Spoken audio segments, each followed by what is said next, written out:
빌립보서는 사도 바울이 빌립보 교회에 보낸 편지입니다. 빌립보 교회는 사도 바울과 아주 특별한 관계 속에 있는 교회였습니다. 복음을 처음 전했을 때부터 지금까지 늘 물질로 후원한, 아마도 성경이 가르쳐주는 유일한 교회일 겁니다. 그리고 복음을 전하는 일에 힘쓴 교회가 빌립보 교회였습니다. 사도 바울이 갇혀 있다는 소식을 듣고 빌립보 교회에서 한 사람을 보냈습니다. 누구냐면 에바브로 디도입니다. 이 사람을 보내며 여러 가지 필요한 것을 챙겨서 보냈습니다. 너무나 고맙지요. 그래서 쓴 감사 편지가 이 빌립보서입니다. 그리고 또 이 편지에는 중요한 내용이 담겨져 있는데, 그럼 무슨 내용이냐면 바로 이 빌립보 교회에 생긴 문제와 관련된 내용입니다. 이 교회 안에 문제가 생겼습니다. 어떤 문제냐면 다툼이라는 문제입니다. 이 문제를 놓고 어떻게 해야 할지를 고민하는 내용이 또한 빌립보서의 내용입니다. 잘 보시기 바랍니다. 27절에 이렇게 시작하지요. 오직 너희는 그리스도의 복음에 합당하게 생활하라. 지난주에 사도 바울은 빌립보 교회를 위해서 기도하면서 이 사랑, 풍성한 사랑을 갖게 되기를 원했습니다. 어떤 사랑이냐면 지식과 총명으로 풍성한 사랑입니다. 그래서 선한 것을 분별하고 진실하고 허물이 없이 그리스도의 날까지 이르고 의의 열매가 가득하고 하나님의 영광과 찬송이 되기를 원했습니다. 빌립보 교회가 이런 교회가 되기를 원하고 기도했습니다. 그리고 지난주에 말씀드렸습니다. 이런 교회가 되려면 결국 누가 그렇게 되어야 되지요? 이 교회를 이루고 있는 우리가 이런 사람이 되어야 합니다. 오늘도 그래서 동일한 말씀을 하시는 겁니다. 우리 각 사람에게 그리스도의 복음에 합당하게 생활하라고 하십니다. 우리에게서 복음에 합당하지 않은 생활이 있다면 고치라는 겁니다. 그리고 복음에 합당한 삶을 살라는 것입니다. 27절에 이는 이렇게 하라고 하는 이유는 내가 너에게 가보나 떠나 있으나 너희가 한 마음으로 서서 한 뜻으로 복음의 신앙을 위하여 협력하는 것과 무슨 일에든지 대적하는 자들 때문에 두려워하지 아니하는 이 일을 듣고자 함이라. 갇혀있는 바울이 듣고 싶은 소식이 있습니다. 첫째는 복음을 위하여 한 마음으로 협력한다는 소식입니다. 그리고 둘째는 대적하는 자들을 두려워하지 않는다는 소식입니다. 교회는 예수님의 몸입니다. 팔과 다리가 있습니다. 각각의 지체가 있지만 결국은 하나의 몸이 교회입니다. 근데 그 교회가 분열했다, 교회 안에 다툼이 있다 라는 소식을 듣고 싶은 게 아니라 정말 하나가 되었다, 정말 복음을 위해서 함께 힘을 합쳤다라는 소식을 사도 바울은 듣고 싶은 겁니다. 그리고 생각해 보시기 바랍니다. 이게 정상이지요. 싸우는 교회, 다투는 교회, 분열한 교회, 그건 그 자체가 말이 안 되는 겁니다. 병든 것이고 크게 잘못된 것입니다. 28절에 이것이 이렇게 한 마음으로 협력하고 대적자들을 두려워하지 않는 것은 그들에게는, 대적자들에게는 멸망의 증거요 너희에게는 구원의 증거니 이는 하나님께로부터 난 것이라. 여기 구원의 증거가 뭐라고 합니까? 대적자들을 두려워하지 않는 것입니다. 그리고 교회가 복음으로 하나 되는 것입니다. 교회는 어떻게 복음으로 하나 될 수가 있을까요? 이 부분을 2장에서 자세히 설명합니다. 그 전에 먼저 29절에서 이렇게 말씀하시죠. 그리스도를 위하여 너희에게 은혜를 주신 것은 다만 그를 믿을 뿐 아니라 또한 그를 위하여 고난도 받게 하려 하심이라. 어떠한 고난일까요?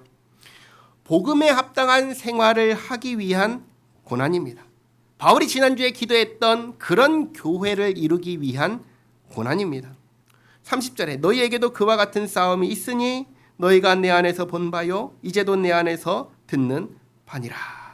사도 바울도 복음을 전하면서 무수히 많은 고난을 당했습니다. 바깥으로는 복음을 적대하는 사람들 때문에 고난을 당했습니다. 안으로는 나의 죄성과 싸움을 싸웠습니다. 우리는 지난번에 에베소서를 읽으면서 우리의 싸움은 혈과 육의 싸움이 아니라 영적인 싸움이라는 것을 보았습니다. 내 안에 있는 죄성과 싸우는 것이 참된 의미에서 영적 전쟁이라고 말씀을 드렸습니다. 사도 바울조차 이 내 안에 있는 부패한 본성과 싸우며 또 바깥으로는 복음을 반대하는 대적들과 싸우며 복음에 합당한 생활을 하기 위해 애를 쓰는데 하물며 우리는 어떠하겠습니까? 우린 정말 노력해야지요. 순간순간 자신을 돌아보며 우리의 시선이, 우리의 관심이 어디를 향하고 있는지를 돌아봐야 됩니다. 예수님께서 이 말씀을 하셨습니다. 마태복음 6장 19절부터 21절까지 말씀 같이 한번 읽겠습니다. 너희를 위하여 보물을 땅에 쌓아두지 말라. 거기는 좀과 동록이 해하며 도둑이 구멍을 뚫고 도둑질하느니라. 오직 너희를 위하여 보물을 하늘에 쌓아두라. 거기는 좀이나 동록이 해하지 못하며 도둑이 구멍을 뚫지도 못하고 도둑질도 못하느니라. 내 보물이 있는 그곳에는 내 마음도 있느니라. 아멘. 주님께서는 우리의 마음, 우리의 시선이 어디를 향해야 된다고 말씀하십니까? 땅이 아니죠. 하늘입니다. 우리의 시선, 우리의 관심은 지금 어디를 향하고 있습니까? 땅에 있습니까? 아니면 예수님 말씀을 따라서 저 하늘에 두고 있습니까? 우리는 세상 사람들과 다른 사람들입니다. 우리는 예수 믿는 사람들입니다. 우리는 하나님의 자녀가 된 사람들입니다. 우리의 시선은 땅에 있어서는 안 됩니다. 우리의 시선은 늘 하늘을 향하고 있어야 됩니다. 아브라함이 저 본향을 바라보면서 평생을 살아갔던 것처럼 우리도 저 본향을 바라보며 저 하늘을 바라보며 살아가야 하는 것입니다. 하늘을 바라보며 복음에 합당한 생활을 하기 위해 힘써야 합니다. 자, 이제 2장입니다. 2장에서는 이제 교회가 복음으로 하나 되기 위해서 복음에 합당한 생활을 하기 위해서 어떻게 해야 하는지 구체적으로 가르쳐 주는데 1절부터 4절까지 말씀 같이 읽도록 하겠습니다.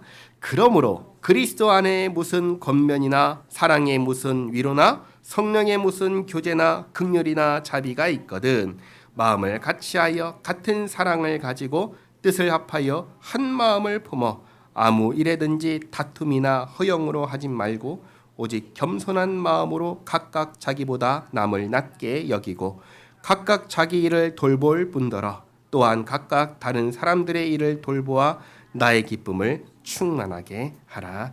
아멘. 자, 1절 말씀 한마디로 말하면 이런 겁니다. 우리가 흔히 말하는 은혜를 받았습니다 라고 하는 그겁니다. 은혜를 받았다면입니다. 은혜를 받았다면 우리에게서 나타나야 하는 모습은 이거다 라고 얘기를 하는 거예요. 뭐냐? 2절 마음을 같이 하는 것, 같은 사랑을 하는 것, 뜻을 합하는 것. 그래서 한 마음을 품는 것이 은혜를 받았다면 나와야 되는 모습이라는 것입니다. 그래서 3절 무슨 일을 하든 다툼과 허영으로 하지 않는 겁니다. 앞에 1장 17절 말씀을 보면은 바울이 자신을 괴롭게 하려고 순수하지 못하게 다툼으로 복음을 전하는 사람들이 있다라고 하였습니다. 물론 그렇지만 나는 바울은 18절에서 어쨌든 복음을 예수님의 복음이 전파되니 나는 기뻐하겠다라고 그렇게 썼습니다. 그렇지만 그렇다고 해서 다툼과 허영을 하는 사람들에게 복음을 전하는 거니까 다툼과 허영을 해도 괜찮다라고 말하는 것은 아니라는 거예요. 그건 아니라는 겁니다. 그렇게 하지 말라고 하는 겁니다. 복음을 전하는 일만 그런가? 그렇지 않아요. 교회를 섬기고 봉사하는 일도 마찬가지입니다. 경쟁할 게 아니고 다툴 것도 아닙니다. 허영으로, 다르게 말하면 보여주기 식으로, 내세우기 식으로 할 것도 아니라는 겁니다. 진짜 은혜를 받았다면 그렇게 해서는 안 된다. 그 얘기를 하는 겁니다. 그러면 은혜를 받았다면 어떻게 해야 되는가? 다시 3절을 보면 이렇게 얘기하지요. 겸손한 마음을 가지고 다른 사람을 나보다 낮게 여기라고 합니다. 존중하고 존경하라는 겁니다. 그리고 4절 내 일도 하지만 다른 사람의 일도 관심 갖고 신경 써서 돌보아 주라고 합니다. 이게 은혜 받았을 때 나타나야 되는 모습이다. 아, 은혜 받았습니다. 감사합니다. 이게 아니라 은혜를 받았다면 이 모습이 나타나야 된다라고 얘기합니다. 사도 바울은 우리에게 한 마음을 품은 교회가 되라고 합니다. 그것은 나를 중심으로 하는, 나만을 생각하는 이기적인 게 아닌 겁니다. 그것은 다른 사람을 생각할 줄 아는 것입니다. 그런데 이 다른 사람을 생각할 때 조심해야 될 부분이 한 가지가 있습니다. 그게 뭐냐면, 다른 사람 생각할 때 내가 한 발 더 빨리 생각하는 거, 그거 조심해야 됩니다. 예를 들면 우리가 이제 배려라는 거 알죠? 누군가를 위해서 배려한다. 그래서 어떤 사람이 아프니까 저 사람이 뭔가를 해야 되는데 아프니까 그냥 빼자. 이러면 나는 배려라고 했지만 상대방한테는 그게 배려가 아닌 거예요. 그럼 어떻게 해야 되냐? 할 수 있는지를 물어보고 할 수 없다고 할 때 빼는 거. 그게 진짜 배려인 것입니다. 우리가 항상 기억해야 되는 게 이게 한 가지가 있습니다. 뭐냐면 나는 나고 상대방은 상대방이라는 사실입니다. 나는 상대방의 생각을 모르고 상황을 모릅니다. 상대방도 내 생각 모르고 내 상황 모릅니다. 그러니 내가 상대방을 생각하고 배려하는 것이 상대방에게는 배려가 아닐 수가 있는 거예요. 그래서 내가 상대방을 배려한다고 이 대화가 생략된 채로 뭔가를 단정하고 결정하고 진행해버리면 안 되는 거예요. 다른 사람을 생각할 때 멀리서 보고 아, 저 사람은 저럴 거야, 이럴 거야, 이렇구나 저렇구나 하고 단정하고 행동하는 게 아니라 가까이 다가가서 대화하고 이런 거야, 저런 거야, 어때? 하면서 확인하고 그리고 함께 하는 것이, 그게 진짜 다른 사람을 생각하는 것이고 다른 사람의 일을 돌보는 것입니다. 우리는 예수님 안에서 한 몸이 된 사람들입니다. 그러니까 우리 안에는 다툼이 있어서는 안 됩니다. 투기도 있어서는 안 됩니다. 뭐가 있어야 되는가? 서로를 향한 존중, 관심, 대화, 서로에 대한 돌봄이 있어야 합니다. 이게 복음에 합당한 생활이라고 하는 겁니다. 자, 그 다음 5절부터 말씀은 교회의 머리가 되신, 우리의 머리가 되신 예수님께서 어떻게 우리에게 본을 보여주셨는지를 이야기합니다. 복음에 합당한 생활을 하기 위해서 우리에게는 이 마음이 있어야 한다고 하는 겁니다. 예수님의 마음입니다. 그래서 5절 말씀 보시면 너희 안에 이 마음을 품어라. 곧 그리스도 예수의 마음이니 그는 근본 하나님의 본체시나, 다르게 말해 그는 하나님이신데 하나님과 동등됨을 취할 것으로 여기지 아니하시고 오히려 자기를 비워 종의 형체를 가지사 사람들과 같이 되셨고 사람의 모양으로 나타나사 자기를 낮추시고 죽기까지 복종하셨으니 곧 십자가에 죽으심이라. 한 가지 질문드립니다. 예수님께서 왜 이렇게 하셨습니까? 하나님이신 예수님께서 왜 자기를 비워서 종의 형체를 가지시고 사람들과 같이 되시고 자기를 낮추시고 십자가에서 죽기까지 왜 하나님께 복종하신 이 모든 일을 왜 하셨습니까? 왜 하셨지요? 나 한 사람 살리기 위해서, 나 살리기 위해서. 예수님께서는 이 모든 일을 예수님 자신을 위해서 하신 것이 아니라 저와 여러분을, 그것도 구원받을 자격이 있는 사람이 아니라 죄로 인해서 멸망받아 마땅한 사람들을 살리기 위해서, 구원하기 위해서 이 모든 일을 하셨습니다. 예수님께서 자신을 위해서 하신 것이 아니라 남을 위해서, 죄인을 위해서 이 일들을 하신 것입니다. 그 일을 하신 예수님의 마음이 우리에게 있어야 합니다. 한번 보시기 바랍니다. 지금 우리 함께 교회를 이루고 있는 내 옆에 있는 사람, 의인인가요? 죄인인가요? 죄인이죠. 죄인입니다.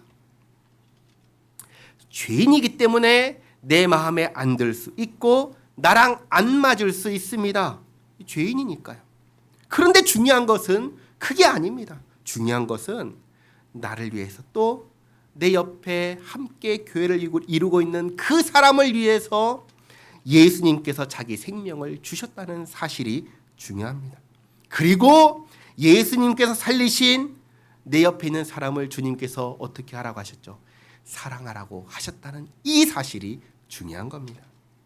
그러니 내가 해야 되는 것은 예수님께서 생명을 주고 구원하신 그 사람, 내 옆에 있는 사람, 형제 자매를 예수님께서 원하시는 대로 대하는 것입니다.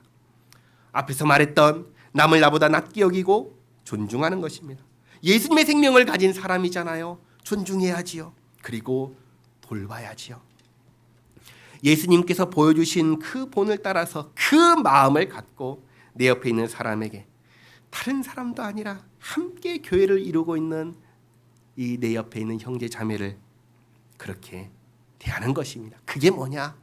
그게 복음에 합당한 생활을 하는 것이다 라고 가르쳐 주십니다.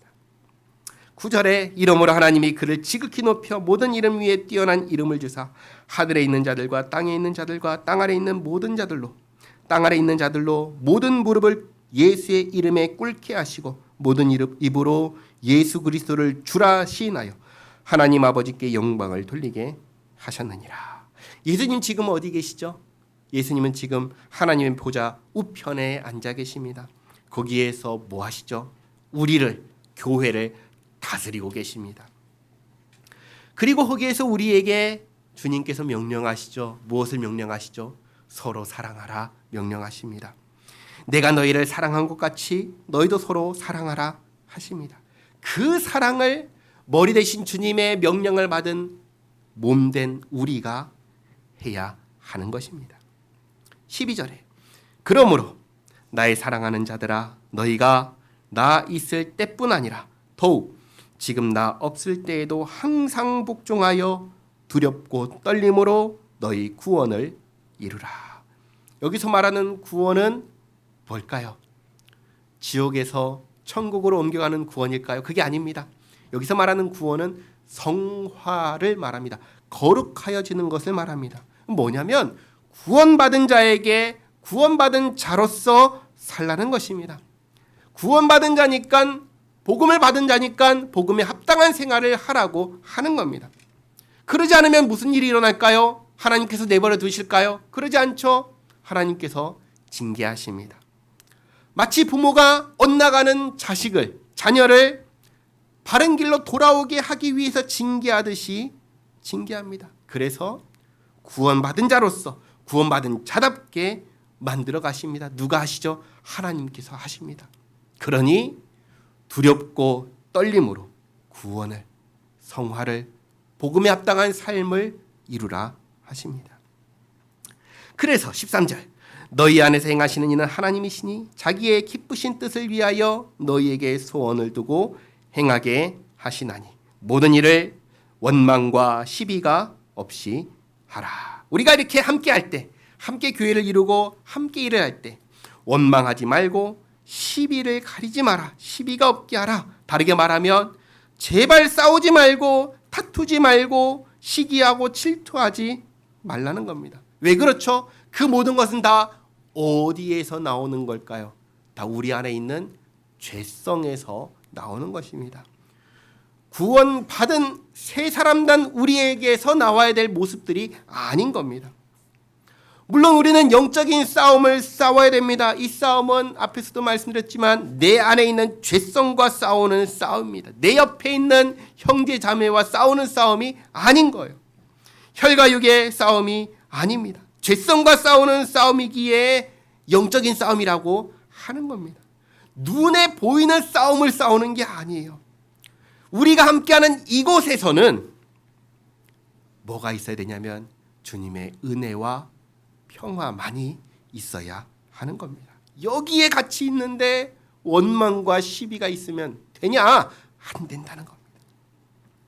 15절 이는 너희가 흠이 없고 순전하여 어그러지고 거스르는 세대 가운데서 하나님의 흠없는 자녀로 세상에서 그들 가운데 빛들로 나타내며.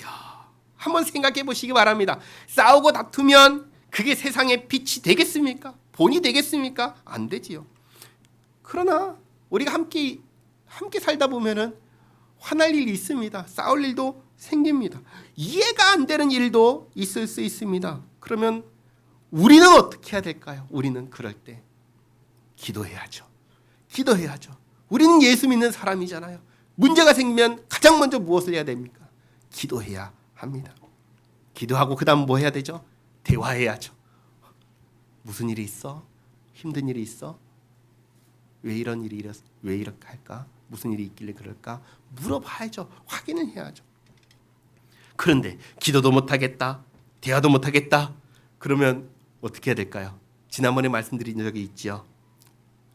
사정이 있겠지 생각하고 멀리서 매 눈으로 이렇게 노려보는 게 아니라 따뜻한 눈으로 바라봐 주는 겁니다. 이거는 다른 사람을 생각할 때 그렇게 하는 것이고, 나 자신을 생각할 때에는 4절 말씀에서 뭐라고 하시죠? 내일을 하라고 했죠.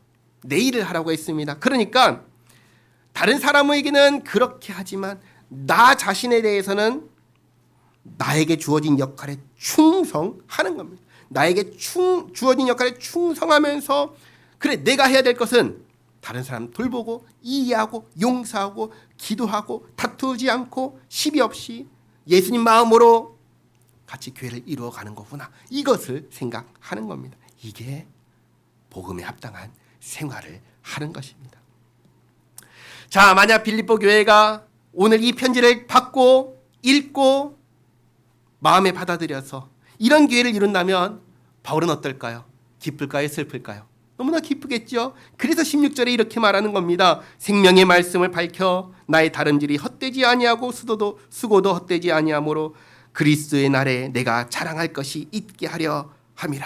빌립보 교회가 이런 교회가 되면 이게 나의 자랑이라는 겁니다. 그래서 17절, 만일 너희 믿음의 재물과 섬김 위에 내가 나를 전제로 드릴지라도. 다시 말해, 빌립보 교회가 이런 교회가 되게 하기 위해서 내 생명을 주어야 한다면 나는 기꺼이 내주겠다는 것입니다. 그렇게 하더라도 나는 기뻐하고 너희 무리와 함께 기뻐하리니 이와 같이 너희도 기뻐하고 나와 함께 기뻐하라.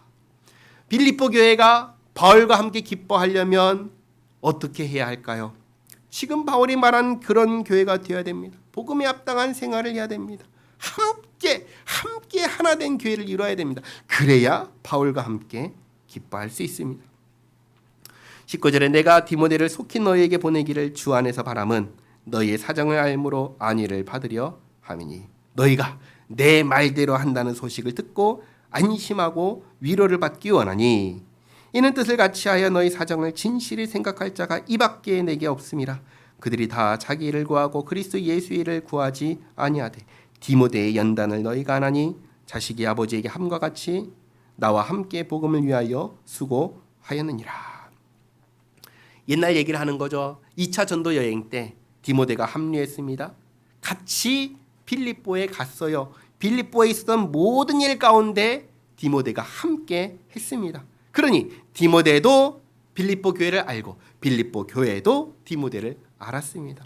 지금 갇혀있는 바울에게는 바울처럼 빌립보 교회를 생각하고 살펴볼 사람이 디모데밖에 없는 겁니다. 그래서 빨리 디모데를 보내서 소식을 듣고 안심하고 위로를 받기를 원하는데 23절, 그러므로 내가 내 일이 어떻게 될지를 보아서 곧 이 사람을 보내기를 바라고 나도 속히 가게 될 것을 주 안에서 확신하노라. 빨리 가서 보내고 싶지만 소식을 듣고 안위를 받고 싶지만 당장 보내는 것은 아니고 일단 자신의 상황을 살핀 후에 보내겠다고 합니다.